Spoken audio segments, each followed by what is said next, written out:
Good morning everyone, Ann-Suhet here from VDM Attorneys, and I'm here with my co-director, Johlene Wasserman. Welcome, Johlene. Thank you, Ann-Suhet. Hello everyone. A lot of questions that we're getting nowadays, cutting electricity. If someone is in arrears, can we cut electricity? What's your view on that? Such a good question. So, of course, we all get frustrated. We all live in a block. Ann-Suhet is not paying her levies. Johlene is paying her levies. Ann-Suhet simply says, I am not going to pay my levies or my electricity and my water. So what does the body corporate do? The body corporate contacts VDM attorneys. You cannot cut electricity yourself. You can't reduce, you can't limit, you can't give me one stove plate. You can't do any of that. It's called a mandament van spoorlie if you do it.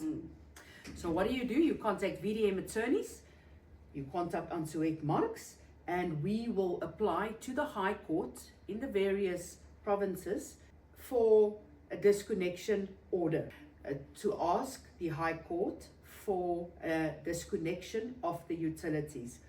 We did discuss this in a case summary a while ago, and the courts do grant this.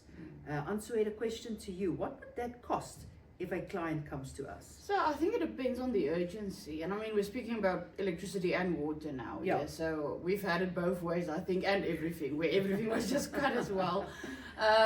It will depend on urgency. Urgency in a court, unfortunately, especially when we look at Johannesburg High Court, they want blood on the walls before you can run with urgency. However, electricity and water, it is deemed as a constitutional right for you to have access to your electricity and water. So if we do actually chase on an urgent basis, you're looking at anything easily, I would say minimum 50,000 Rand, maximum around 80,000 Rand. That's also considering whether or not the application is opposed or unopposed. Obviously, that also has an influence on the cost as well. Yeah.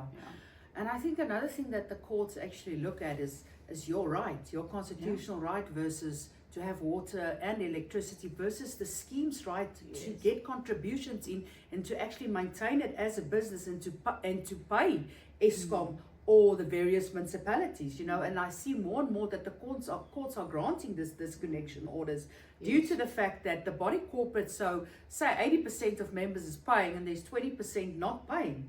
So in fact there's no relaxation of any or discounts on levies or water and electricity. You have to pay your dues when you live in a body corporate. No, 100%. And I also think, at the end of the day, you're speaking about the right to the body corporate, the right to the individual itself. The law in South Africa is extremely complex. This is why you need the legal assistance. This is why you need the guidance from us to take you through the matters, because unfortunately not all matters are the same. The matters, the case and the facts behind the case differ. And because of that, we will need to take each and every case on an individual basis to see whether or not there is a merit assessment that can be made. And if you have merits to actually either disconnect, or if maybe for the individual, because we work on both sides, whether or not we cut the electricity or we restore it, we do everything. And it's a case-to-case basis. It depends on the merits itself.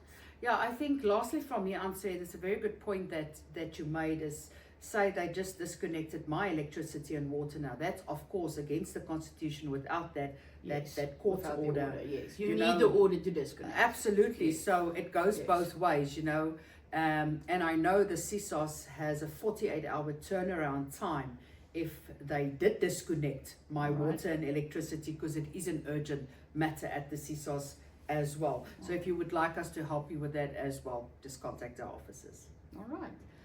Thank you, Johlene. Thank you for being here. And please keep following our pages for more information.